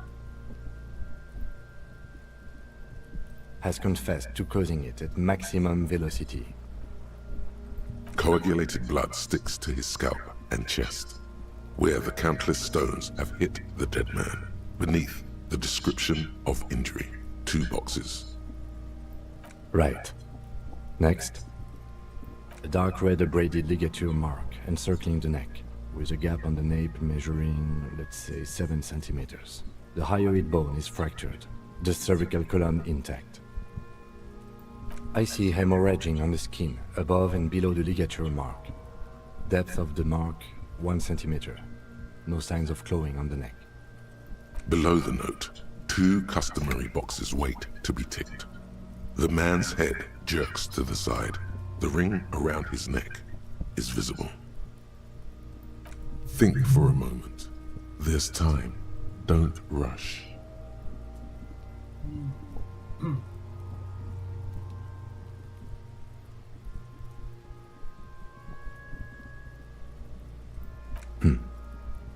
Why do you say that? Okay. Why don't you think it was fatal?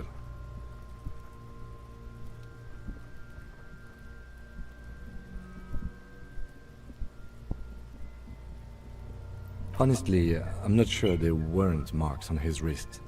That part got blurry for me. The stench. But you are right, I was ready to call this. Now I think we should leave it empty, at least for the time being. Let's wrap this up. I pronounce this field autopsy over. It was an irregular field autopsy. We did not establish cause of death, which is supposed to be the goal of an autopsy. But, personally, I do not see this as a parameter for success. We were thorough with the list of injuries too. We described them all in detail. What is there to say? Given the circumstances, it was a professional field autopsy. I need a copy of that autopsy form. Then I will drive him to Faubourg for processing. You tilt your head, also looking at the corpse. I'm sure we didn't get everything. There's always something. Shoot, Looney Ronin. Come back later, Corporal. Amuse yourself with my frank manner. You run your hands over the victim's cold body, his limbs, his torso with its swollen organs. Maybe you should be more. His fingernails have turned dark. They're chipped and quite long. There is dirt under them. That's all. Do you think we missed something?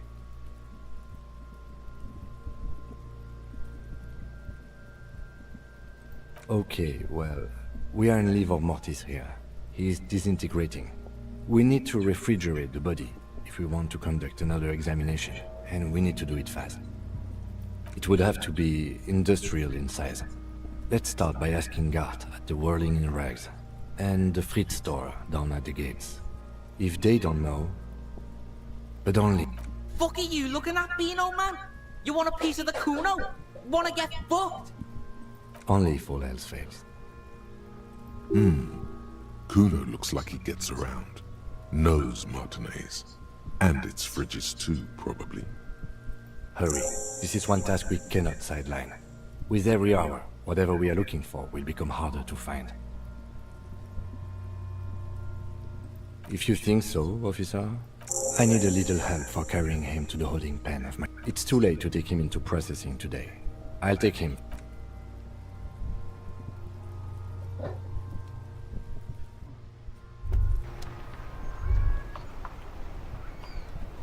To you. Advanced race theory. Everything is calm in the eye of the race storm. Your mind is lucid and bright. The mind-bending phylogenetics appear more distant and, to be fair,